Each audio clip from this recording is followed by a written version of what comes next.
Don't forget, be nice, we're going to Cardiff after. It's got to be there. Yeah, we're going to Liverpool now. All right.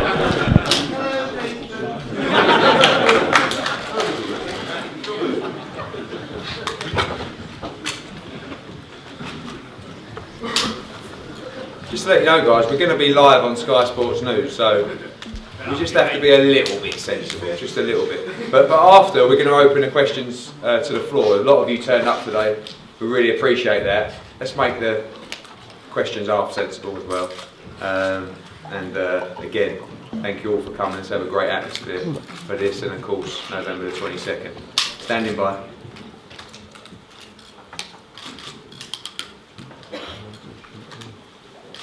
Welcome everyone to the Echo Arena in this wonderful city of Liverpool. I think firstly, like me, you'll all be delighted that we've made this huge fight, Repeat and Revenge, sponsored by 666Bet and live on Sky Sports box office, Tony Bellew against Nathan Cleverly. And I think first of all we should give both of them a warm welcome for this wonderful fight.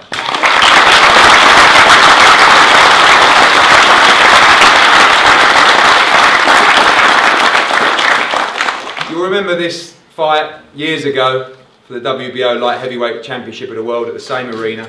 A wonderful fight and a rivalry that since then has continued. It's a collision course. We've seen them both on the same shows recently. Animosity, credibility and pure rivalry, probably beyond anything I've seen since I've been involved in the sport of boxing.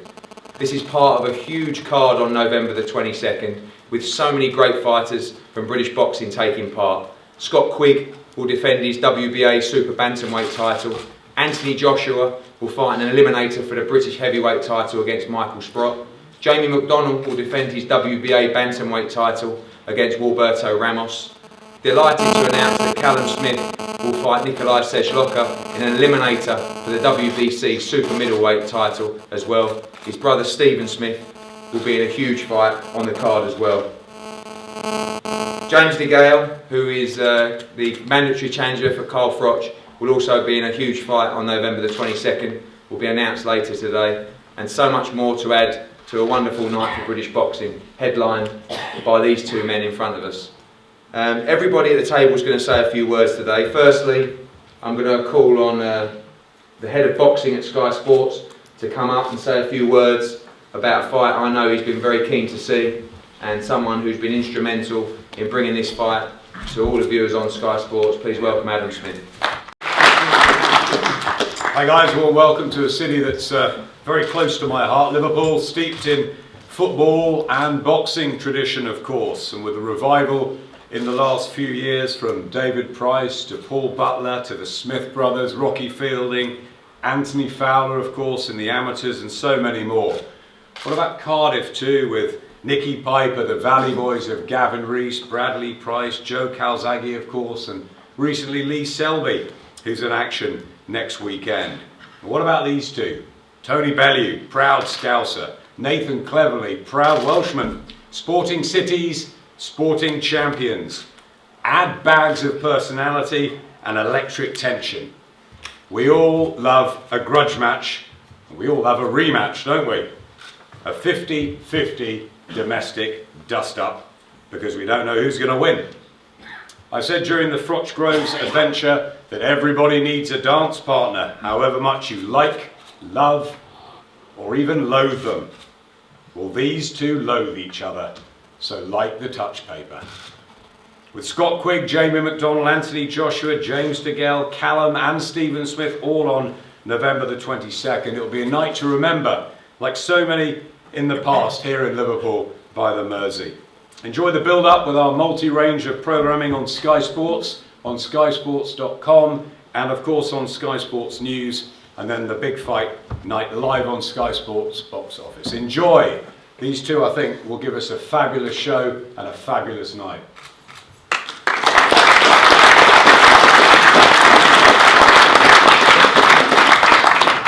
And now we're going to move on to the trainers. Obviously two men who play a vital and integral part in the outcome of this great fight. Two guys who are obviously going to back their man. And firstly we're going to hear from the Nathan Cleverly team. I'd like to welcome Darren Wilson to talk a few words about the fight and his man in this fight. Thank you.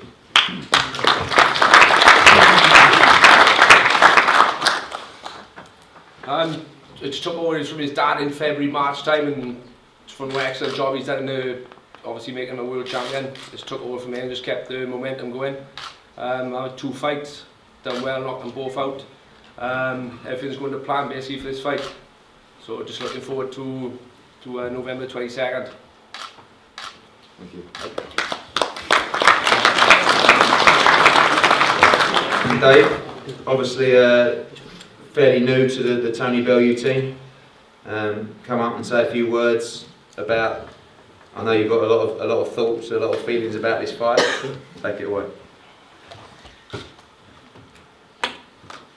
Fairly new, but this is the 3rd fight that we've been working together.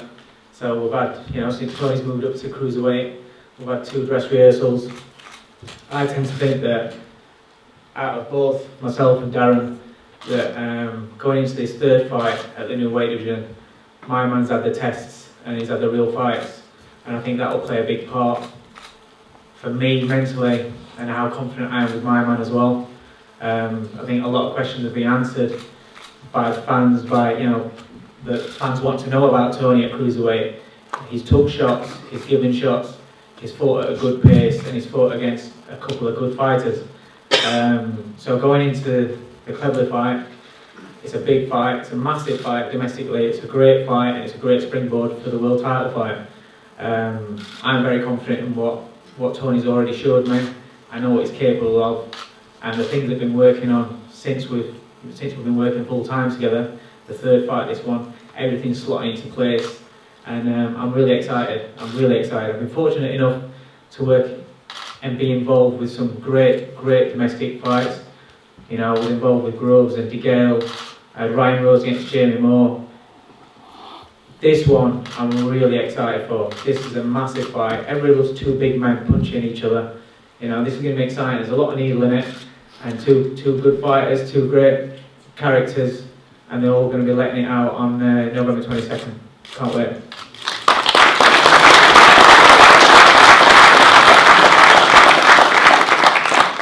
Firstly, the 2 fighters, a gentleman who obviously has achieved a great deal in the sport already, the former WBO light heavyweight champion, someone who's returning to Liverpool again to fight Tony Bellew, and for that we give him plenty of credit and respect.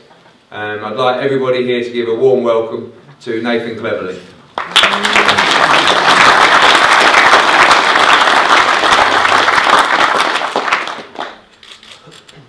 Thanks Eddie, thanks everyone for the welcome. This is my 5th time here in Liverpool now. Hopefully this is going to be my 5th success. I've been here 4 times before, victorious 4 times before, and we're going to make it 5 times in a row. This fight, it's been, I would say, 3 years in the making. Since the first fight, 2011. Myself and Bellew went to war, put on a great fight. And in all honesty, it was a close fight. And it was too close for comfort. I won the fight, but it was a close fight. And this time, 3 years in the making now, this rematch. He's whinged, he's moaned, he's cried, he's wanted this rematch, and now he's got it. Cruiserweight, new weight division, both heavier, both more explosive, hitting harder, more energy, punch resistance is a lot better. So let's get it on. He says this is his weight, it suits him better. We'll soon find out.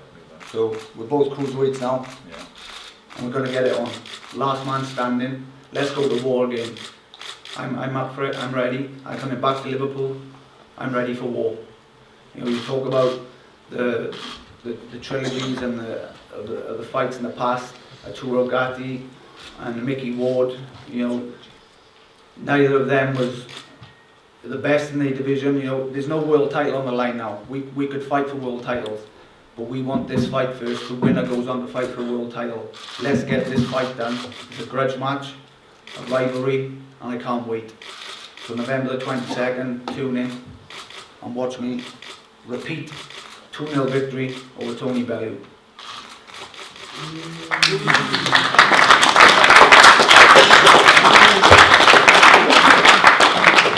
Thank you, Nathan, and I'd like to welcome the former British Commonwealth light heavyweight champion, the current WBO cruiserweight champion, two-time world title changer from Liverpool, Tony Bellew.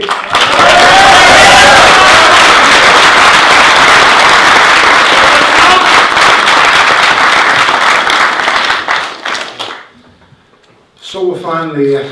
You know, it's been a long time coming, basically because, I wouldn't say whinging, basically because it's the fight I wanted.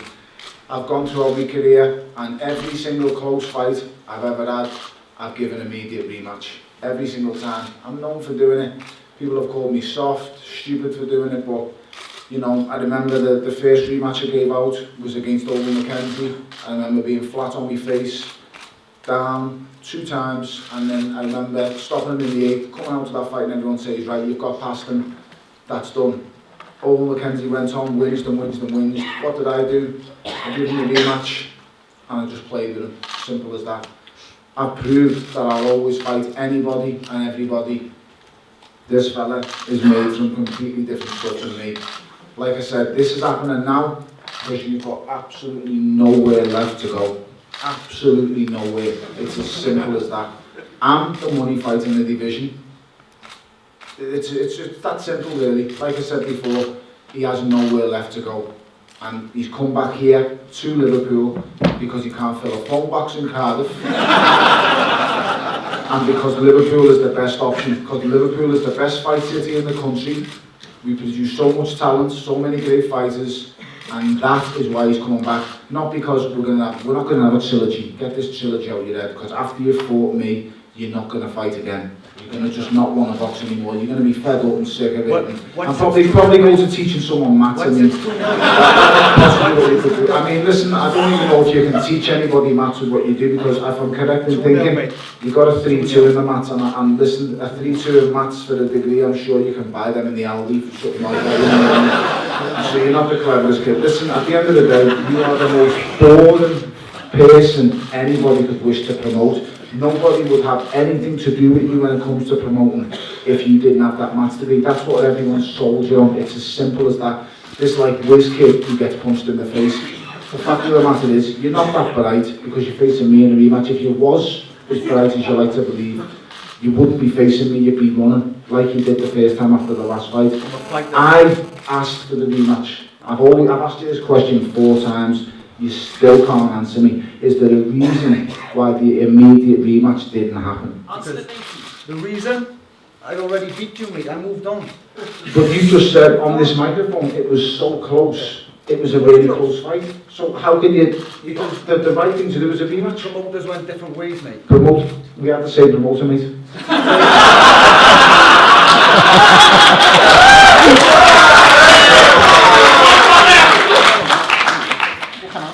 Same promoter. Actually, we did. We had the same promoter. We was both in the Frank Warren. Admittedly at the time. But because I won the fight, he sulked, he moaned, he went running to Eddie, and Eddie bailed him out, got him a second world title opportunity. That's the difference, mate. Okay, He went running, he went sulking. that's that fight down, mate. That's what was said. So let's just get back to what we do.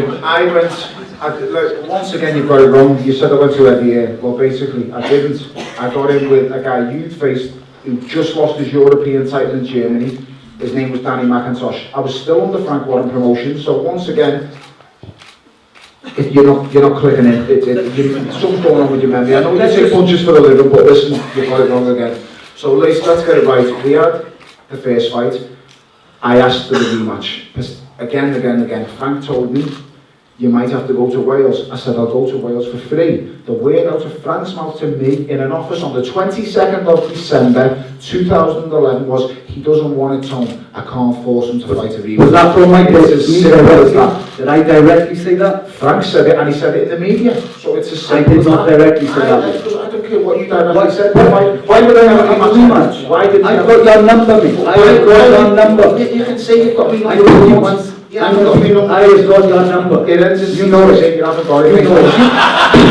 So listen, the fact of the matter is, right, there's a reason you didn't have that rematch. You did not want it deep down. I didn't want it. Deep down. So if I didn't want a rematch, why is this happening now in Liverpool? Because I want you forced into it now. It's happening because you've got nowhere else to go. It's happening because you've got nowhere else to go. It's as Because we've simple got as the that. same promoter, we're back on Sky Sports, you are forced into this position. We had the same promoter. I got your number. We had the I same. have got your number. Some parliamentary procedure, son. We had the same promoter after the first fight. Facts don't lie, son. It's as simple as that. I'm telling you exactly what it was. Factually, that's all that matters. So okay, we move on past that. Let's just go on to what happens after that first fight. You go on to face it, if I'm correct in thinking, was it number 84 in the world? I forgot his name. I mean, he's probably still working in Tommy Carpenter. somewhere like that. Tommy Carpenter. Yeah, so Tommy Carpenter, you face number 84 in the world. I fight, I think... You fight Danny McIntyre. Yeah, who just lost his European title. Yeah, that's good. That's fair play. Not a bad one, but he was better than Tommy Carpenter. That's a fact. Let's get something straight. Listen, you've had your talk. You've had your talk. I didn't interrupt you. I should have interrupted you when you came in dressed like that, but I didn't. You had your say. Listen, all that matters is this fight. There's going to be no trilogy. There's going to be no third fight, because I'm going to stop you. And you know what? It's not going to be great to watch, because it's just going to be a beat from start to finish. And I'll tell you something now. I hope I don't put you out with one shot, because that's not what I want to do. I want to punish you and make it painful for as long as I possibly can. And believe me, I'm not going to stop. I am not. I don't lose 2 stone anymore. I don't die after 9 rounds of fights. We both know I was dead on them scales. A man who walks around at 15 stone plus, getting down to 12.5 stone, is not healthy. You've never been 15 stone in your life. It's as simple as that. We will see, come 22nd of November, I'm going to put this to bed and put you to bed the minute it's over.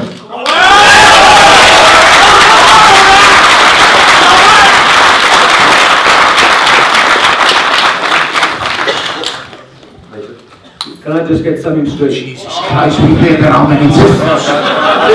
This idiot.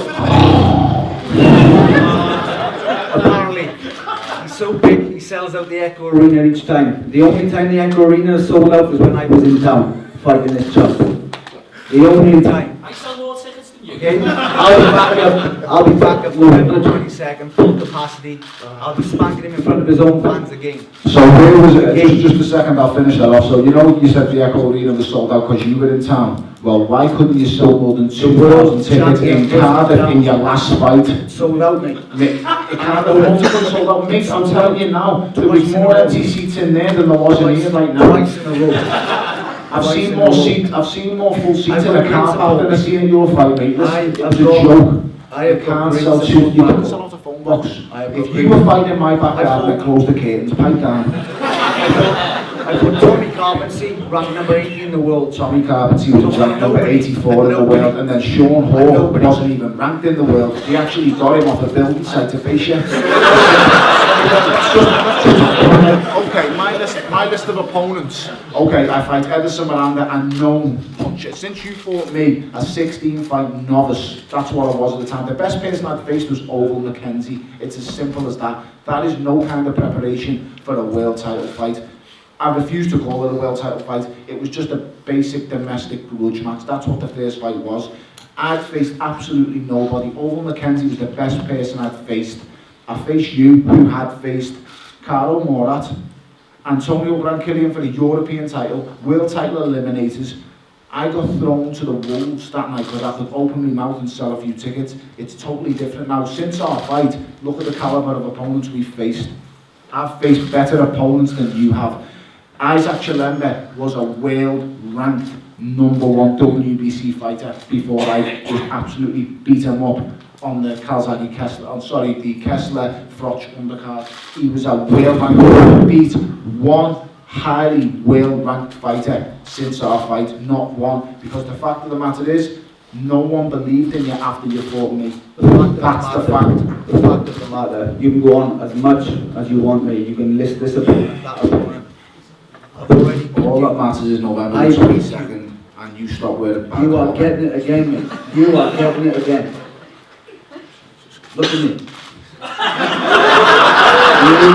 are getting it again. Not You possible. are getting the I didn't get it the first time, mate. I should have got the decision the first time. So what am I getting? Another close decision that goes your favour. Is that what I'm getting? This time you're getting a proper beating, mate. A proper beating. A proper beating. A proper beating. Yeah. Mate, you didn't beat eggs. And let's get another point.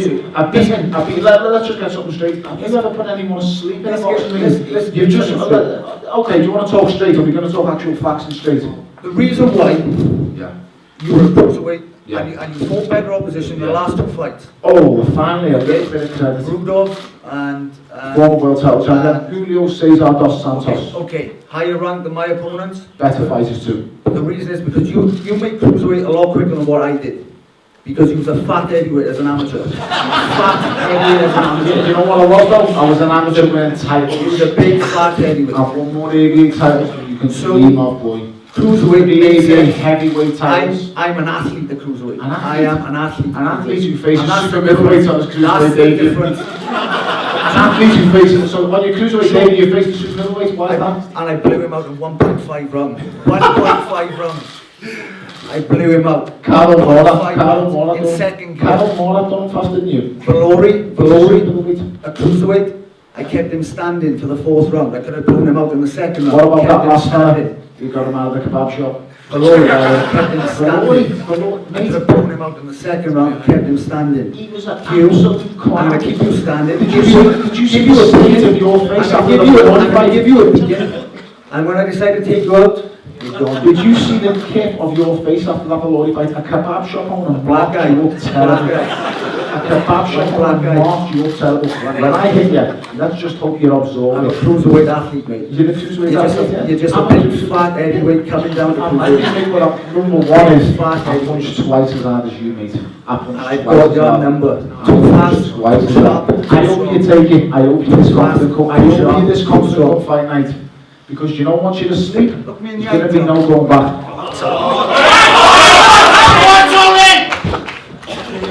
I promise you, you are going fast asleep.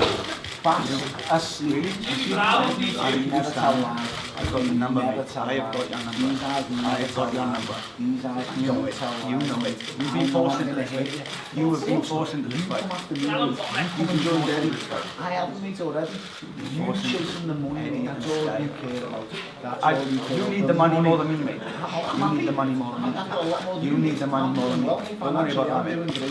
Financially, I'm doing great. I want to repeat. Financially, I'm doing I want to silence you. Finally. I am going to silence you. Why not do it straight away after the first one? Why not do it straight I want it now. I want this now. You want it now? Because you want your bare bones in your ass, that's why you want it. Dressed like you want your bare bones in your ass. Look at this, man. That's my club. Look at this. That's me club, mate. That's it. Take it. That's me club. Your big tits me club. That's me club, man. Mate, where did you get that from? Primark. These boots. Nothing you can do. Bigger tits than my missus. Let's sit down. Let's sit down. Let's sit down. Come on. Fact of that, that's a fact. Number one, you can't punch.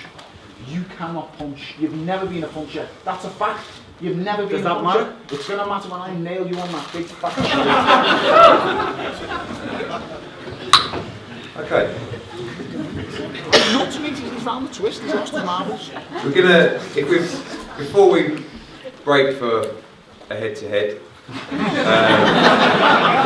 proper one, I'm going to open the questions to the floor. Like I said, if you have got questions, please do answer. You're here. The guys are here to answer your questions. Keep it sensible as possible. We just answer that. And we'll speak individually, one at a time. Guys, any questions to the floor? Nathan Anthony's been chinned, he's hit the deck, he's got back up and he's stopped him. First time you got chinned, you got stopped. So what makes you think when he chins you that you're going to be able to get back up? Who you proved against that you can get back up and you can do what he done? The reason why If I do get chinned, You are going to get nailed. At some stage of that fight, you're going to get nailed, aren't you? at one point you'll probably land clean. Yeah.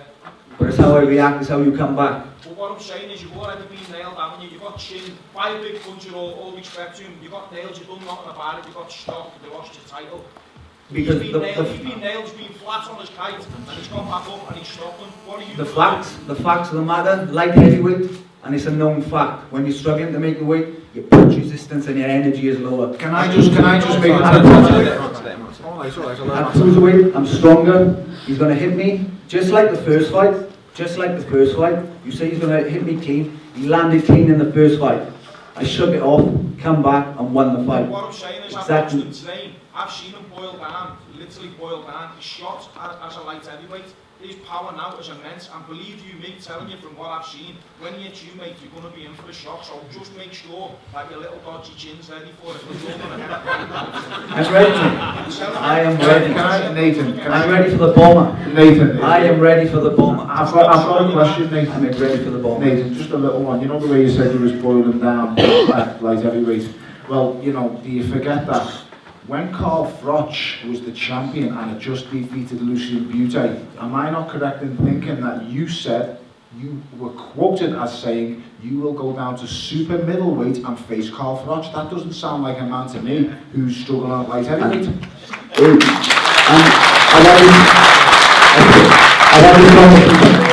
And I said that was my last chance resort. I said I'd make that weight, if not a catch weight, last chance resort before I go. If you struggle, Because I wanted a big fight. I wanted a big fight. but if you struggle I on was, the 12 I'm hunting for the big fights. I want these big fights. I want to be involved in these fights. Yeah. That's why me and you are getting it on. I love these big Yeah, fights. well, I thrive off these big fights. What your point in saying was that you killed yourself to make light heavyweight. How would You know, I didn't. I wanted the Froch fight. I did. That was my last chance resort before I knew I was going to go up to cruiserweight. My last chance resort. So let's just get this straight. I want you, the big fights. you can make 12 stone still, that's fantastic. That's all I need to know. You No can way. still make 12 stone, great, fantastic. Okay. On that note, if you're saying I can make 12 stones from the weight, but I'm still going to beat you at your weight. At your weight. I'm trying to beat you and I at still your can't weight. get near 12 stone. What's your excuse going to be then, mate? There's not going to be What is no your excuse. The only excuse then? excuse, mate, is who wakes you up. It's as simple as that. Please It's that. assure me this. When I beat you this time, the second time, there will be no excuses. You tell everyone now. No excuses. I made no excuse. Listen, I made no excuses after the first fight. No excuses. I don't want to hear any excuses. I broke a Say right it. hand in that first fight in the second round. Didn't come out and say it straight away. I only mentioned that after you went on about these daft rib injury that was a phantom injury. I don't make excuses after fights. I get on with things. I also face the public and the media like I did after the Stevenson fight, unlike you did after the Cobbler fight. You went missing. You were on the missing list for about 6 months after that Cobbler fight. You see what I do? I come out like a man and I face everyone and I stick by what I said. And simple. Let me just get this. The reason I went missing? Yeah. Do you want to know the real reason why I went missing? I'm not really bothered, mate. I'm only caring. Behind the scenes, I was preparing. I was preparing for cruiserweight. I was preparing. That's why I'm in this shape. That's why you were in that shape, a fat mess, and that's why I'm an athlete at cruiserweight. Like I said, mate, it makes no odds. That's why you were a fat We'll mess. see. Listen, With a nicer, bigger tits than my missus. if bodies Okay, won't fight, that's why you were if bodies won't fight, I'd be Peter Buckley. Simple as that. But bodies don't win fights, mate, and that's why you've got a damn problem. Bodies don't win fights. Punches win fights. Boxing brains win fights. I have both better than you. The only thing you have over me, boy, is speed. And I'll nullify that nice and early. I've got your nice number. and early. I have got your You number. haven't, mate. I just said I've got your it. number. I just told you that today in 360. You haven't got it. Okay. Any other questions, guys? Yeah, Yeah. Just one for Nathan. After the Kovalev fight, there was a lot of talk about maybe retiring. So what put the fire back in your belly? The fact of getting me and making loads of money facing me, I just got to answer that for you. As I just said, after the Kovalev fight, yeah, we talked of retirement and all that, but secretly, Doesn't want to fight. I was preparing behind the scenes. I was preparing for my cruiserweight comeback. I was preparing. I was getting my body in excellent condition. While Tony Bellew ate a few cheeseburgers, ate a few pies, and jumped straight back. I don't like in the ring. cheese, mate. I was preparing my body to become a cruiserweight athlete, and that's going to be the difference on October the 22nd. Thank you. Questions? The one down there. Tony, not really. I'll ask it to Tony first. Sometimes you see rivalries on TV and it's all for the cameras, but this one seems to be real. Where did it all start? You could trace it all back to one moment. Why do you two dislike each other so much? There has to have been a start to it all. The start was basically that bandana started it all off for me. But, you know, listen, it went way beyond the bandana after a certain stage. Don't get me wrong, that still gets me going, that bandana. He's not Mexican, he's a clown from Wales. But listen, the bandana got me going, that started the juices flowing. And then I'll be totally honest, that press conference, I'd lost 16 pounds in under a day, and then, you know, that press conference happened, which won't happen again. No matter how many years turn up, I'm not going to scream them words. You know, it's not going to happen. I know you all want to hear them, but it's just not going to happen. The rivalry intensified from there. But once the fight was over, the first fight, do you know what? I'm a boxing fan first and foremost. I love boxing, and I'm respectful. If I share a hard fight with somebody, I'm respectful. I shake hands. I say what I say after it. That's happened in every single fight I've had. So that's what I've done after the first fight. Well, we exchanged words in the ring that night, and the words from his mouth was, that was one of the hardest fight I've had. We're not having a rematch. That was the word. We're not having a rematch. All other kinds of nonsense, but then the words that stuck with me was a really hard fight. They're the words that come out of your mouth, and then the little fella you call Dad, they come out of his mouth as well. We goes into, okay, I've left the ring after that, it's all done. We go to an after-fight press conference. Now, keep it in mind, I've just took how many punches to the head. Your mind's not straight, you're not focused. I goes in, and I'm not really listening, I'm focusing on what's being said in the after-fight press conference. I'm just basically in a world of my own. My world's just ended. I'd lost for the first time in my career. I was absolutely devastated. I was gutted that I never got the decision. So I'm sitting in this press conference and I'm listening to what's getting said. In the end, that was mainly Blair. I walks out and goes home. After the fight was finished, I'm sitting at home and someone close to me said, you need to look at that after-fight press conference and realise what got said. So I thought, okay, this person who told me is someone who I trust, respect, and I value their opinion. So I looked at this after-fight press conference. Now, the word disgust doesn't even come into it, because the things he said in that after-fight press conference are wrong on every level, not just as a boxer, but as a man. An absolute scumbag is what I think he is, and that's how I rate him and what he said. The words in the press conference after the fight was, it was an easy fight, I didn't get out of second gear, I beat him with 2 broken ribs. These were the words out of his mouth. So basically, what he said to me in that ring was a lie, and that's what he is. He's a fraud.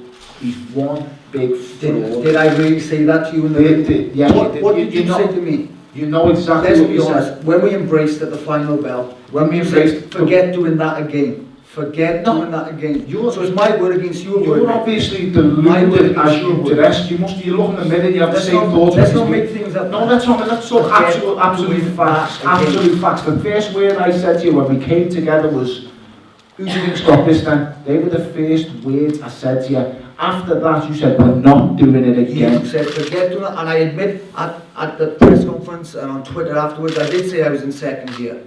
I did say. So how are you saying on here it was a close fight if you're in second gear? It was a close fight. Mate, I had 7 weeks notice for that fight. 7 weeks notice? 7 weeks notice. We don't press us how many weeks and months we got. I had 4, I think it was 9 weeks before against Mackenzie in a rematch. So I don't understand your point. We both fought. If I'm right in thinking, you fought Najib Mohammed that night, I had a stinker, and I fought Owen Mackenzie in a rematch and had a supposed stinker. We fought the same night. So how would you explain that you had more notes? We both knew we were fighting each other when we went into them fights. We both knew that was the next fight. You knew and I knew. So we had the same notice. It's as simple as that. Once again, facts don't lie. I don't tell lies. You're a fraud. You're lying, mate. You're a fraud. I can genuinely look you in the eye and tell you the truth, mate. I had 7 weeks notice for that fight. We fought on the same night. 7 weeks notice. But I still had 7 weeks notice. How can you have 7 weeks notice for something that we knew before going into the fight before it? you couldn't possibly have 7 weeks notice, because we knew the carrot was dangled in front of me going into the Mackenzie rematch. Hence the reason I took the fight. Once again, I give out rematches, immediate rematches. I don't wait 3 years till I've got nowhere left to run and can't make any money anywhere else and then give out rematches. I do immediate rematches straight away, unlike you. So, let's do it now. Alright guys, we're gonna break now and we're gonna move this obstacle out of the way, do a quick head-to-head. I think we're through 6,000 tickets sold already in the first hour at the Echo Arena. I think we're anticipating a sellout probably in the first day. So it's a huge event, it's a great night for British boxing. It's a great domestic grudge match against 2 fighters. We look forward to seeing you on the 22nd of November. Thank you all so much for turning up and get ready for the big one. Thank you very much.